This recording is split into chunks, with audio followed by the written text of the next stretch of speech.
Salam sejahtera, terima kasih karena bersama dengan saya di Nazilin Unity Channel. Wah, kaya juga rupanya Muhyiddin ini. Kalau kemarin kita digemparkan dengan pembayaran lunas oleh Siti Mastura untuk cash saman 830.000 kepada pemimpin DAP, hari ini pula kita dikejutkan sekali lagi. Kali ini nilainya bukan kecil, 1,35 juta.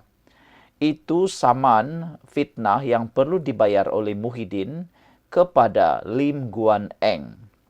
Akhirnya pagi ini kita terkejutlah apabila Muhyiddin mendepositkan RM 1,35 juta untuk Guan Eng. Wah, ramai netizen sebenarnya yang memuji tindakan Muhyiddin ini. Kata mereka, nah begitulah yang bagus. Jangan berutang, nanti takut nanti terbawa mati utang itu. Dan kalau tidak nanti boleh pula muflis dan hilang kelayakan sebagai ahli parlimen. Hilanglah pula peluang nak jadi Perdana Menteri sekali lagi, kata mereka. Tapi yang menjadi perdebatan netizen dalam ruangan komen di mana-mana platform media sosial ialah banyaknya duit Muhyiddin. Kalau duit 1,35 juta pun boleh dibayar untuk saman fitnah itu, kata netizen, berapa lagi agak-agaknya duit simpanan Muhyiddin? Adakah beliau akan serik sudah untuk melakukan saman, melakukan fitnah atau ulang lagi?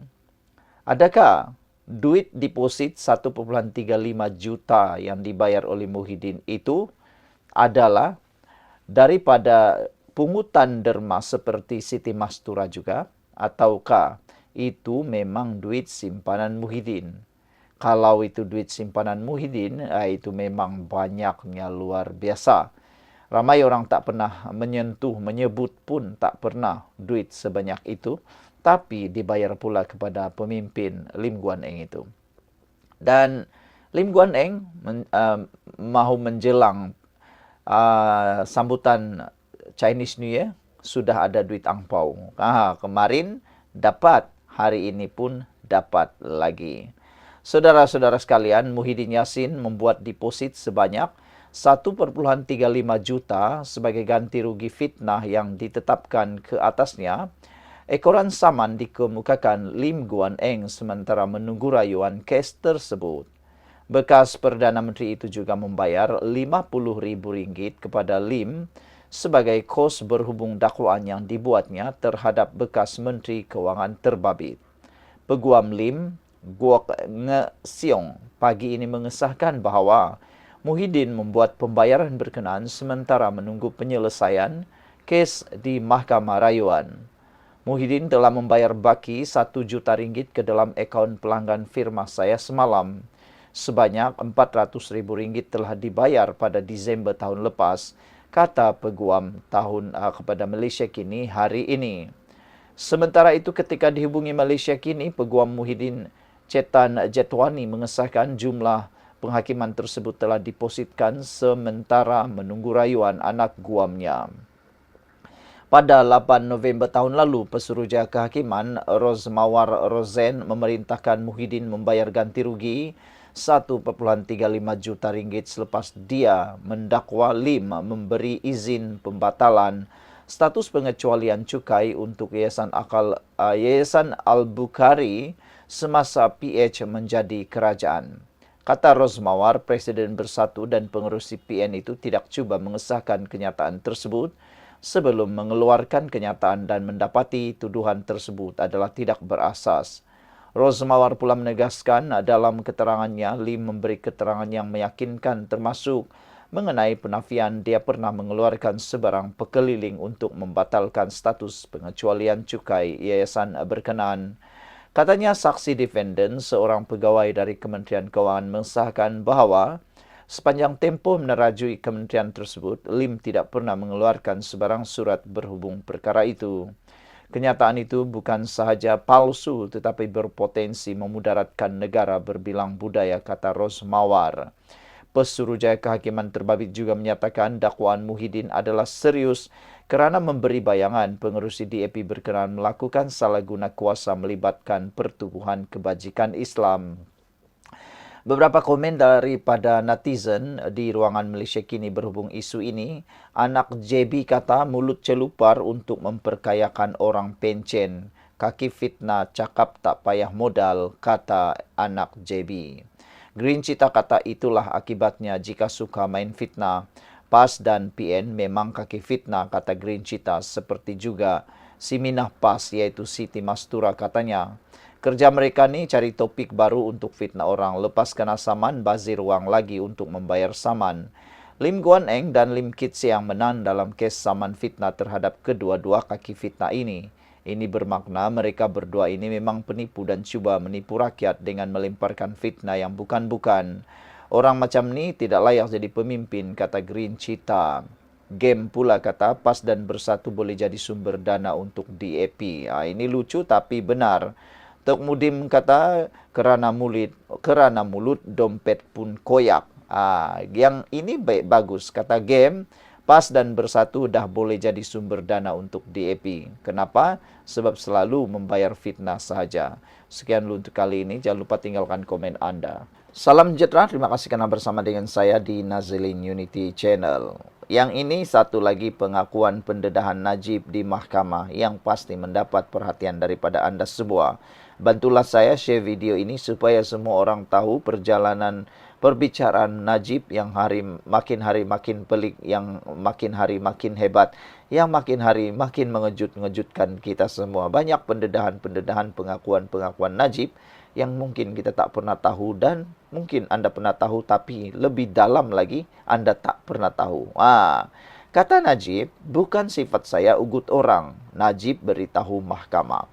Apabila Najib menyatakan bukan sifat saya ugut orang, Najib beritahu mahkamah, ada netizen yang cuba mengungkit semula beberapa pemimpin parti UMNO yang telah dipecat daripada jawatan mereka. Yang paling ketara sekali ialah semasa kepanasan, semasa suhu pendedahan 1MDB berlaku di Malaysia, Najib telah memecat dua orang ahli kabinet atau menteri pada waktu itu, ahli UMNO, iaitu Safi Afdal dan juga Muhyiddin Yassin. Dari itulah Muhyiddin Yassin bukan lagi ahli UMNO. Sehingga kini Muhyiddin bukan lagi ahli UMNO. Walhal pada waktu itu Muhyiddin memegang jawatan yang sangat tinggi pada waktu itu. Kalau tak silap ialah Timbalan Perdana Menteri. Muhyiddin pada waktu itu Timbalan Perdana Menteri kalau tak silap lah. Manakala Safi Afdal pula antara menteri yang paling konsisten masuk dalam kabinet pada waktu itu. Beliau merupakan kepala kepada kekuatan Sabah, UMNO Sabah pada waktu itu bersama dengan Bung Mukhtar. Tetapi kerana kelantangan, Safi Afdal dan juga Muhyiddin Yassin bertanya tentang status 1MDB, apa yang jadi? Mungkin Najib tidak selesa, mungkin Najib tidak berapa suka ditanya-tanya tentang hal itu. Akhirnya dua orang ini, Muhyiddin Yassin dan Safi Afdal, terpaksa menerima pada. Jadi bila Najib kata bukan sifat saya ugut orang, Najib beritahu mahkamah, netizen mengungkit semula kes Muhyiddin Yassin dan juga Safi Afdal. Najib Razak menafikan beliau mengugut Johan Idris ketika itu pengarah urusan KPMG dalam satu mesyuarat di kediaman beliau pada tahun 2013. Bekas Perdana Menteri Najib Razak menafikan beliau mengugut seorang pegawai kanan firma perakaunan terkemuka dalam mesyuarat berhubung 1MDB sambil menegaskan bahawa itu bukan sifatnya. Ketika memberi keterangan dalam perbicaraan 1MDB hari ini, Najib berkata beliau tidak mengugut Johan Idris yang merupakan pengarah urusan KPMG ketika itu. Dan dalam satu mesyuarat di kediamannya pada 15 Disember tahun 2013. Mesyuarat tersebut turut dihadiri oleh pengerusi 1MDB ketika itu, Lodin Wok Kamarudin, CEO Hazim Abdul Rahman dan Ketua Pegawai Keuangan Azmi Tahir. Mahkamah Tinggi sebelum ini diberitahu bahawa KPMG mempertikaikan pelaburan sebanyak $2.3 2,3 bilion US dollar dalam Brazen Sky Limit Ltd selepas gagal mengesahkan kesahihan pelaburan tersebut. Akibatnya, firma audit itu enggan menandatangani penyata keuangan 1MDB bagi tahun 2013.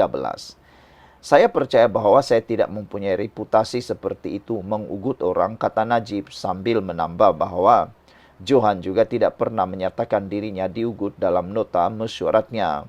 Najib berkata beliau juga menggantikan Ahmad Husni Hanazlah dengan Johari Ghani sebagai Menteri Kewangan kedua pada tahun 2016.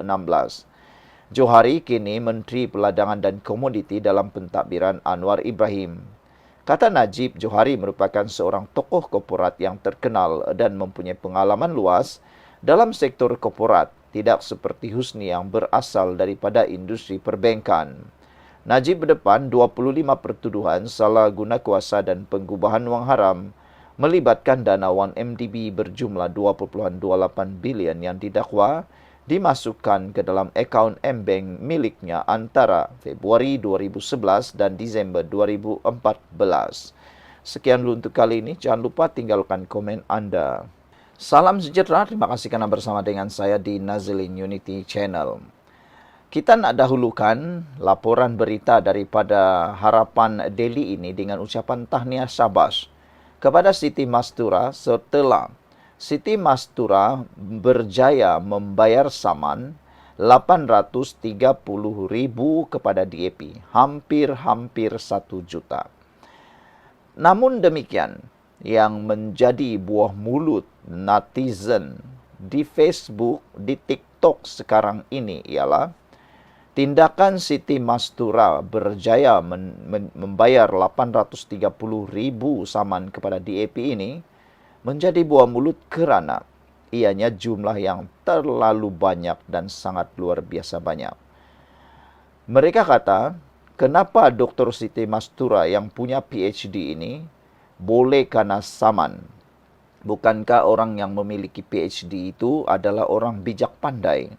Tapi kenapa tidak mencari maklumat sebelum menyatakan fitnah tersebut? Sehingga kini beliau sendiri menanggung malu dan sehingga kini terpaksa membayar hampir 1 juta ringgit.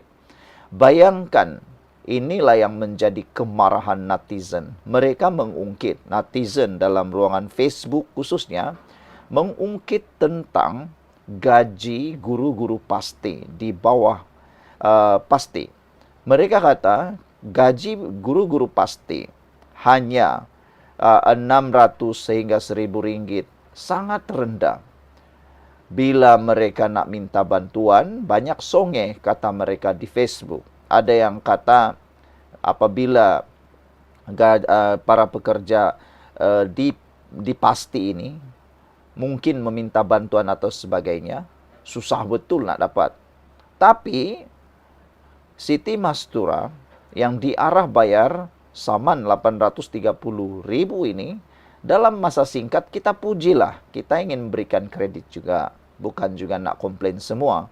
Kita beri pujian bagaimana pas bekerja sama membayar saman fitnah itu. Bekerja sama bergotong royong membayar perbuatan fitnah yang dianggap sebagai dosa itu, gotong royong bayar. Jadi ada netizen kata, gotong royong bayar dosa. Ada yang cakap macam itulah sebab fitnah itu dosa kata mereka. Jadi mereka kata susah sangat nak dapatkan 120,000, 200,000 nak baiki tebatan banjir ataupun jalan yang terhakis di Terengganu. Tapi bayar saman 830,000 boleh pula. Kenapa pula nak naikkan gaji para pekerja guru pasti tak boleh naik? Ada juga beberapa sekolah pasti yang perlu bantuan. Tapi itulah, jangan banyak songeh lah mungkin. Itu yang mungkin mereka terima. Siti Mastura pula dapat kebaikan istimewanya pula lepas gotong royong dapat bayar 830,000. Ada yang memuji tindakan pantas PAS ini membayar 830.000 untuk mengelakkan Siti Mastura kehilangan kerusinya karena akan diistihara bankrupt. Jadi kalau bankrupt, hilanglah lagi satu kerusi kan. Macam tu. Lebih baik jaga kerusi daripada jaga guru-guru pasti, kata netizen. Mereka menyindir perbuatan PAS itu. Ada juga yang kata tahniahlah kepada keluarga Lim Guan Eng kerana dengan adanya 830.000 ini adalah angpau untuk tahun baru Cina, kata mereka, menyindir sebenarnya Siti Mastura. Ada juga yang mengatakan supaya PAS hati-hati lagi, harus berhati-hati, jangan sampai nanti tiap-tiap bulan pula menderma kepada DAP. Mereka kata daripada menderma DAP, lebih baik mendermalah pasti, guru-guru pasti itu. Jadi supaya tak menderma kepada DAP, berhentilah menyebar fitnah, kata mereka. Tengoklah, dah berapa kali kalah zaman fitnah, kata mereka. Kemarin ahli Parlimen Kepala Batas Siti Mastura Muhammad telah menyelesaikan bayaran saman fitnah berjumlah 830.000 kepada 3 pemimpin DAP.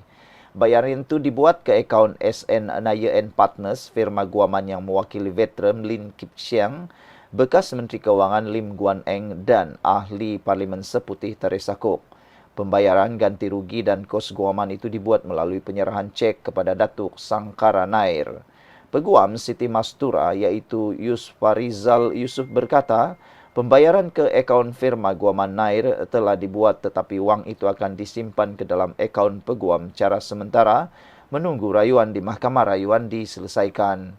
Siti Mastura kalah dalam kes saman fitnah kerana mendakwa Kit Siang dan Guan Eng mempunyai kaitan keluarga dengan pemimpin Parti Komunis Malaya PKM Chin Peng, selain menuduh Teresa Cook turut mempunyai kaitan dengan mereka.